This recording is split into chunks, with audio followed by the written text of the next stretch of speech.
Kryebashkiaku Velia i shantazh televizionit Ora i kërkon presidentin Ndroqi ndaloj kronikat kritike, ndryshe do të shkarkoj të afërm të tij nga puna, reagon presidenti Yldon Media Group. Shantazhet janë të papranueshme, mos merret me bukën e allexhinjve.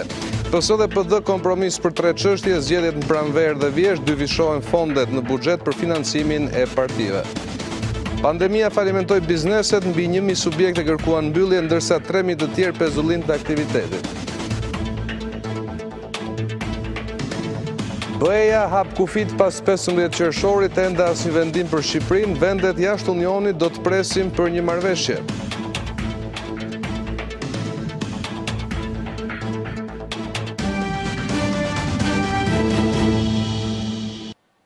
Shikues nderuar, përshëndes, do të jemi bashkë për këtë hapësirë informative të orës 16. Kryebashkiaku i Tiranës, Erion Velia, i ka kërkuar të ushtrojë presion ndaj televizionit Ora, duke i kërkuar presidentit të Yldon Media Group të ndaloj kronikat kritike. Persona pranë Veliajt janë shprehur se nëse kjo nuk do të realizohet, të afërm të zotit Ndroqit do të shkarkohen nga detyra.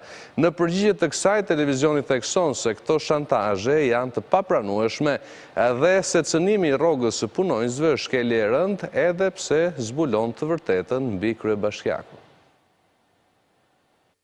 Vijojnë shantazhet dhe presionet e radhës ndaj televizionit Ora dhe Ora News në emër të kryebashkiakut Erion Veliaj. Presidenti të Yldon Media Group, zoti Ylli Ndroqi, është kërkuar që të ndaloj lajmet që gazetarët bëjnë për kryeqytetin, të cilat shfaqin anën ndryshe nga ajo që propagandohet me materiale të gatshme.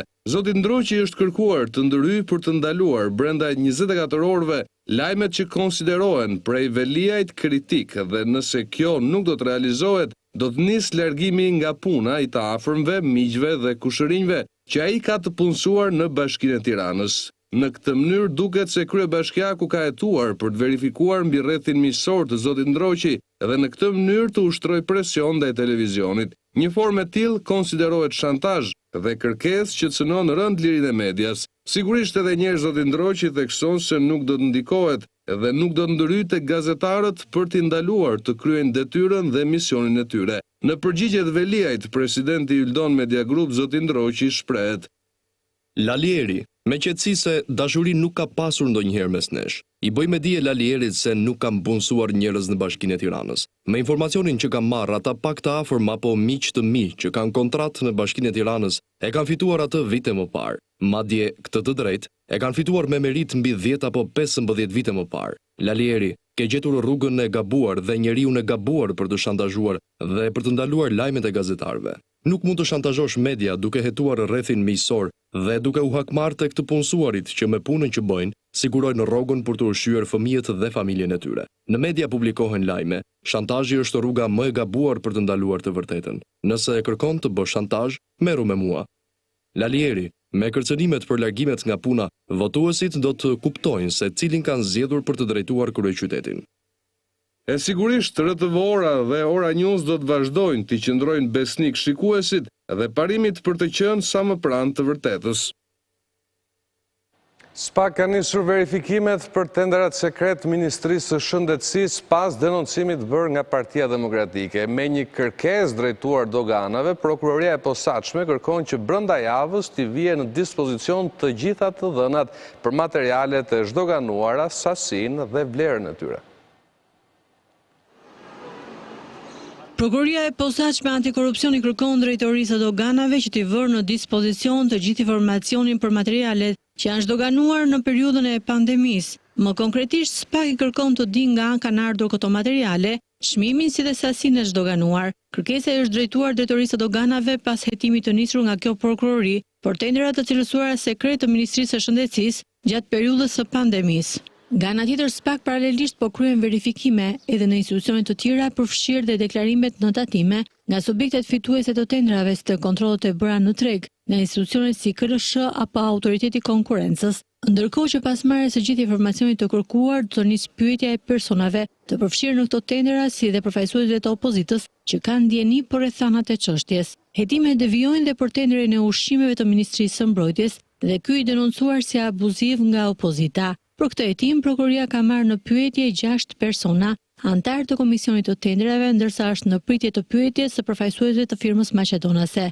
Në datën 9 maj, Partia Demokratike denoncoi se Ministria e Shëndetësisë ka djegur dokumentat e tenderave sekret, po sipas Partisë Demokratike në të njëjtën ditë janë shpërthyer edhe dyert e zyrave të tenderave. Ndërkohë nga ana tjetër Ministria e Shëndetësisë i ka hedhur poshtë këto pretendime si të pavërteta. Objekti i këtij hetimit janë bërë tendrat me procedurë direkte për të prokuruar materiale që i nevojiteshin Ministrisë së Shëndetësisë për periudhën e pandemisë nga mezi muajit mars deri më tani. Pas qëndrimit fort ambasadores Yuri Kim për një marrëveshje të fshehtë kundër reformës në drejtësi, ambasada amerikane përsërit qëndrimin se reforma duhet të shkojë përpara. Ndërkaq diplomatja amerikane është takuar sot edhe me liderin e opozitës zotin Basha. Our discussion was firmly focused on the future, not the past. Diskutimi ynë ishte patundmërisht i vendosur për të ardhmen dhe jo për të shkuarën, i fokusuar për të ardhmen dhe jo për të shkuarën.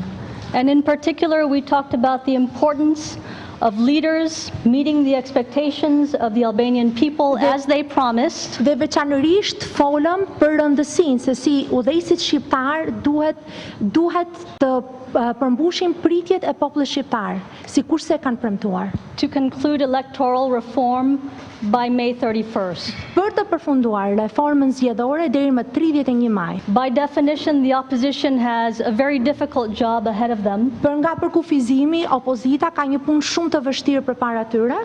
But I'm very encouraged by the conversation that we had this afternoon. Por ndihem shumë e inkurajuar nga diskutimi që kemi zhvilluar këtë pasdita. And I'm looking forward to the results. Dhe pres me kënaqësi për rezultatet. Organizimi i zgjedhjeve të lira dhe të ndershme është prioriteti absolut i Partisë Demokratike, i opozitës bashkuar dhe i gjithë shqiptarëve. Ne jemi të vendosur të bëjmë gjithçka për t'u garantuar shqiptarëve mundësinë që t'i drejtohen një orë më parë kutive të votimit dhe të zgjedhin me votën e tyre të lirë, të pandikuar nga bandat kriminale, të pandikuar nga shitblerja e votës, të pandikuar nga parat e korrupsionit, qeverinë e tyre.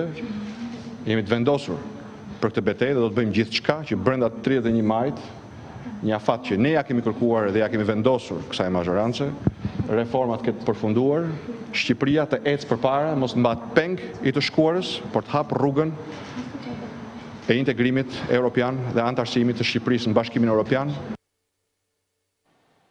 PD-ja dhe PS-ja dolën të kënaqura nga tryeza e Këshillit Politik të reformës zgjedhore me disa pika të dakordsuara. Palët gjetën konsensus për 3 çështje, përfshirë financimin e partive politike në fushat, barazinë gjinore si dhe periudhën e mbajtjes së zgjedhjeve.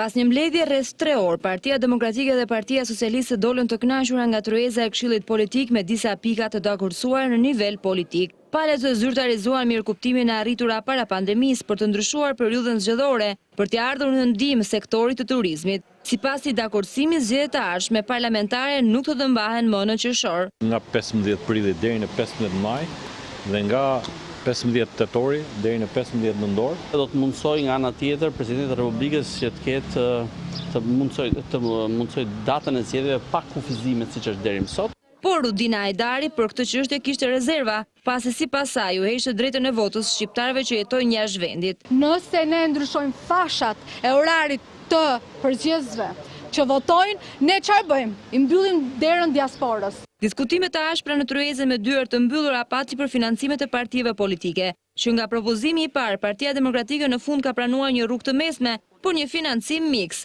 ku parashikohet dyfishimin e buxhetit të shtetit dhe uljen e financimit të privatit në raportin 1:3 nga 1:10 që është në kodin aktual. Një formule mikse, ku synimi kryesor i yni si opozit ka qenë pikërisht e reduktimi në mënyrë drastike i financimit privat në mënyrë që të pastrohet politika dhe fushata nga ndikime të palishme dhe interesa të palishme. Gjithashtu barazia gjinore ka patur mirëkuptimin PD-PS, ndërkohë që propozimi i opozitës që partitë të kenë në listë as kandidat sa është numri i mandatave në qark nuk ka gjetur konsensun e ekspertëve. Një tre emrat pak minimalisht tjetë nga gjinia femërore. Kjo kuotë gjinore të ketë dispozita mbrojtëse për realizimin e saj në praktik, dhe tjetë një kuotë gjinore reale, për të evituar dhe historitë të shkuarës. Rudina Hajdari kërkon mbështetjen e Lulëzim Bashës për ligjin e referendumit dhe ndryshimin e sistemit, ndërsa të njëjtën pritet që çështjet e diskutuara të kopsiten nga grupi i ekspertëve, si dhe do të diskutohen për krime zgjedhore si dhe për amnistinë e personave që denoncojnë. Data 18 dhe 19 qershor, Komisioni i Venecias do të dorëzojë autoriteteve shqiptare opinionin përfundimtar për emërimet në gjykatën kushtetuese dhe paketën antishpifje. Për shkak të situatës së pandemisë, ndryshe nga herët e tjera ku palët kanë mbrojtur qëndrimin e tyre fizikisht, në këtë sesion plenar të Komisionit Venecias, mbrojtja dhe opinioni përfundimtar do të bëhen vetëm me anë të procedurës me shkrim. Venecia pritet të japë fund se kush e shkeli kushtetutën me emërimet në gjykat, presidenti apo parlamenti. Gjithashtu për paketën antishpifje është shprehur i shqetësuar edhe Këshilli i Evropës që ka kërkuar një opinion nga ky institucion.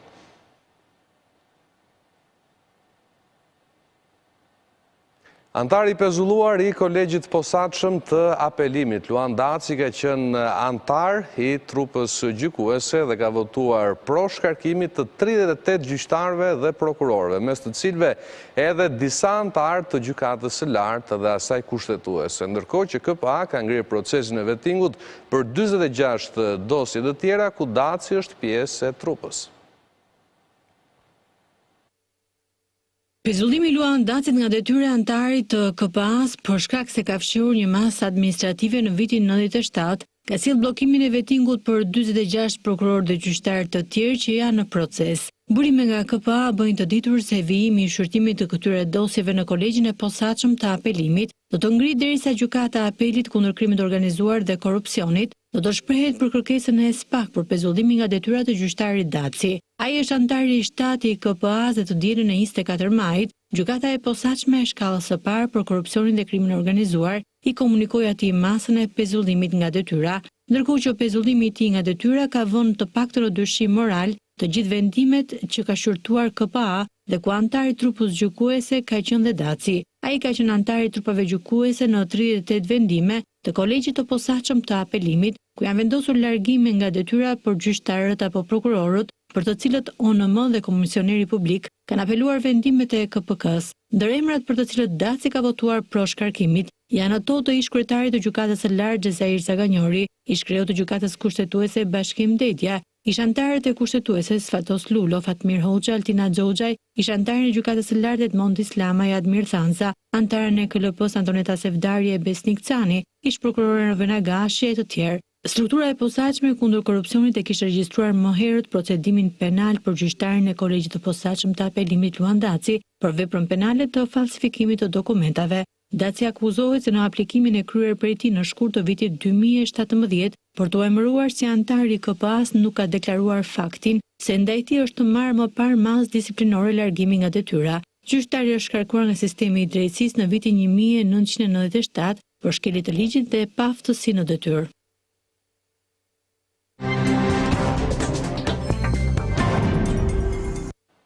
Biznesi në vend po përballet me pasojat e rënda të periudhës së pandemisë. Përrjedhoi më shumë se 3.000 aktivitete tregtare kanë kërkuar pezullim gjatë kësaj periudhe, ndërsa 1.000 të tjera kanë aplikuar pranë qendrës kombëtare të biznesit për mbyllje të përhershme. Pezullimi i aktivitetit gjatë periudhës së pandemisë si masë e marrë për mos përhapjen e koronavirusit ka sjellë dhe një bum aplikimesh për ngrirje të aktivitetit, kryesisht për të shmangur detyrimet. Kanë qenë më shumë se 3.000 biznese që kanë aplikuar për pezullim aktiviteti gjatë këtij viti. Të dhënat zyrtare nga Qendra Kombëtare e Biznesit thonë se deri më tani janë miratuar rreth 2.000 kërkesa për pezullim, ndërsa pjesa tjetër mbetet ende në pritje. Por të shumt kanë qenë dhe ato biznese që kanë kërkuar mbyllje të aktivitetit. Në total janë regjistruar rreth 1.000 aplikime për çregjistrim. Qendra Kombëtare e Biznesit thotë se kanë qenë personat fizik ose të vetpunësuarit që kryesojnë në listën e atyre që kanë kërkuar ndërprerje të përkohshme të aktivitetit tregtar. Ndër të tjera, Qendra Kombëtare e Biznesit sqaron se për të aplikuar për pezullim të aktivitetit, kushti i paravendosur është mospasja e detyrimeve të pashlyera, pasi në të kundërt aplikimi nuk do të pranohej. Mungesa e një pakete të tretë ndihmëse nga ana e qeverisë ka bërë që përfaqësuesit e bizneseve të kërkojnë të tjera masa lehtësuese. Kreu i Konfindustrisë, Gjergj Buxhuku, shprehet se është emergjente lehtësimi i masave për bizneset dhe rishikimi i paketës fiskale. Qeveria kishte paralajmëruar se një paketë e tretë në ndihmë të biznesit do të prezantohej në fund të muajit maj, por burime nga Ministria e Financave thonë se ende nuk ka një draft të përgatitur mbi tryezë për këtë çështje. Është qartësisht tani që qeveria nuk ka mundësi financiare për të përgatitur paketa financiare me emra të mëdhenj, por me asgjë brenda. Nga ana tjetër, përfaqësues të bizneseve në vend thonë se një paketë e tillë është e domosdoshme, por në mungesë të saj bëjnë apel për të tjera masa. E para që është më e mundshme është që vendi të kthehet sa më shpejt në normalitet. Lëvizja e njerëzve të bëhet e lirë në të gjithë 24 orëshin e ditës së natës dhe në të gjithë hapësirën gjeografike të vendit. Të gjitha aktivitetet e bizneseve duhet të jenë të hapura në maksimumin e tyre që të paktën të mos shtojnë faturën financiare të humbjes. Kreu i Konfindustrisë Gjergj Buxhuku thotë se minimalisht qeveria duhet të hartojë një paketë fiskale. Dhe kur them paketë fiskale, të bëhet paketë fiskale duke patur parasysh që ne duhet të shpëtojmë me të gjitha mundësitë që kemi njësitë prodhuese. Duke patur parasysh që të shpëtojnë në radhë të parë njësitë prodhuese të cilat praktikisht janë të mundshme për të rezistuar në treg. Edhe ndryshimi i politikave ekonomike afatgjatë renditet në listën e kërkesave. Pra kjo është një peshë shumë e madhe, shumë e rëndësishme dhe në fakt kjo është ajo që mund të shënojë rrënjën e problemit. Rrënja është kjo. Shqipëria tregoi në këtë krizë të fundit që ishte krejtësisht e dobët, krejtësisht e pafuqishme, që realisht të mbante bizneset e saj dhe qytetarët e saj për një periudhë fare të shkurtër, si thua, timate gjallë. Qeveria ka lançuar deri më tani 2 paketa financiare që mbështesin kryesisht punonjësit dhe bizneset e vogla, si dhe 2 garanci sovrane për lëvrimin e pagave dhe sigurimin e likuiditetit.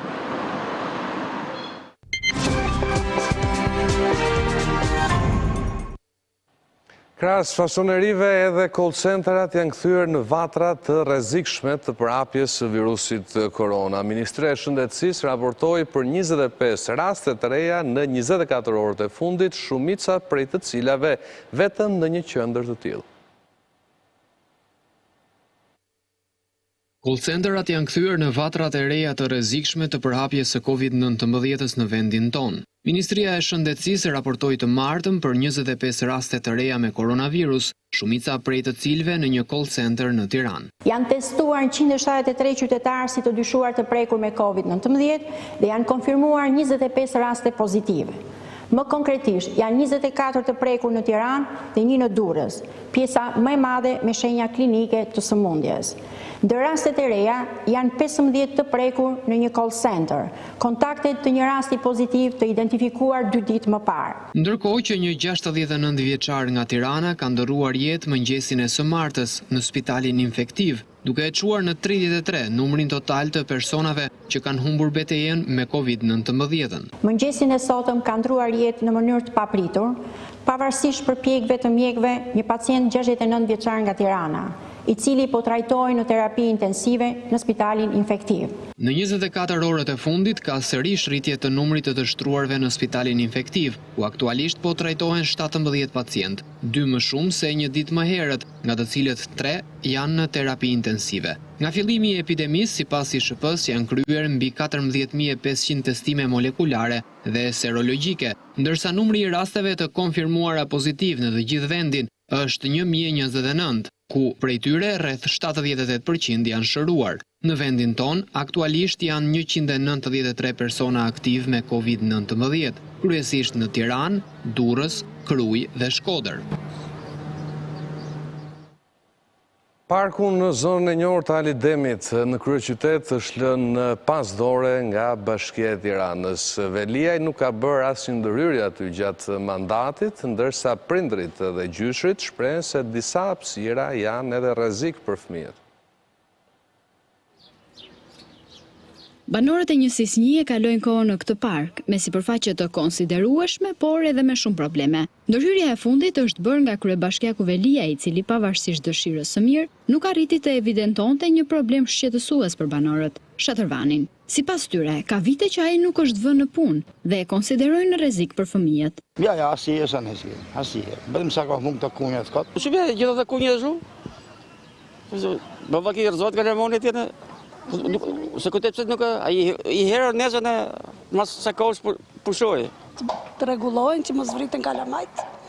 Ato janë ti bëj bashkia, përse paguajmë me taksa, me të gjitha. Duke I parashur fëmijët që s'ka ujë, se nëse kishte ujë, fëmijët nuk do hypnin aty. Është rrezikshme sepse ka shumë fëmijë nga 5 vjeç e lartë hypin edhe mund të pengohen dhe vriten. Mbeturinat e hedhura në mes të gjelbërimit duket se fshesa e bashkisë nuk ka mundur t'i mbledhë. Kryebashkiaku Veliaj është mjaftuar me punën e Edi Ramës kryebashkiak, I cili shpenzoi rreth 40 milion lekë për këtë park dhe pas më shumë se 10 vitesh, stolat nuk janë ndryshuar. Të thyer e të kalbur nga kushtet atmosferike, ata presin çdo ditë qindra banor. Të vinë ana me fëmijë dhe kur janë stolë atje, ti ka qysh në kohën e Edi Ramës bërë, nuk është fare e mirë. Ja kemi mësuar të ndrojë stolat. Gjelbërimi gjithashtu është problem për banorët. Diku bari rritur mbi normalen e diku tjetër pemë të fare. 280 familje pronar të një kompleksi pallatesh që u dëmtuan nga tërmeti I nëntorit janë ende të paqartë për fatin e tyre, edhe pse kanë kaluar 6 muaj. Ata protestuan përpara Bashkisë së Durrësit këtë të martë, por sërish mbetën pa një përgjigje. 6 muaj pas tërmetit të nëntorit, banorët e një kompleksi pallatesh në Durrës, ku banojnë 280 familje, mbeten ende të paqartë për fatin e shtëpive. Ndaj këtë të martë, dolën në protestë përpara Bashkisë së Durrësit duke zbatuar edhe protokollin anti-Covid. Po bën 6 muaj që ka rënë tërmeti dhe asnjë lloj informacioni s'kemi marrë. E si do vinë të hallet tona nuk e di. Ekspertiza që ka dalë është thjesht sugjerime. Pra sugjerimet janë që kompleksi jon ka dëmtime të leta. Një përfaqësi u prit në Bashkinë e Durrësit, por bëjnë me dije se dolën sërish të paqartë.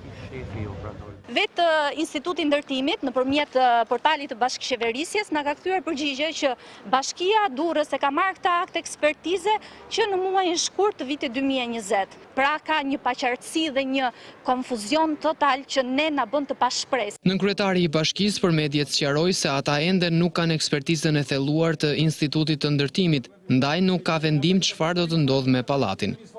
Megjithëse disa nga banorët pretendonin që e kishin, e kanë marrë dorëzi pranë Institutit të Ndërtimit, ne presim aktin zyrtar, sepse ligjërisht ai njihet si afat ose si proces pune për bashkinë, do merren të gjitha masat ligjore për të vazhduar në procesin e ndërtimit. Kompleksi Jedas është dëmtuar rënd nga tërmeti I 26 nëntorit në 5 katet e para të tij. Në raportin e ekspertizës së thelluar që disponojnë banorët, sugjerohet që pallati mund të riparohet, pasi ka dëmtime të lehta në strukturë dhe dëmtime të rënda në muraturë.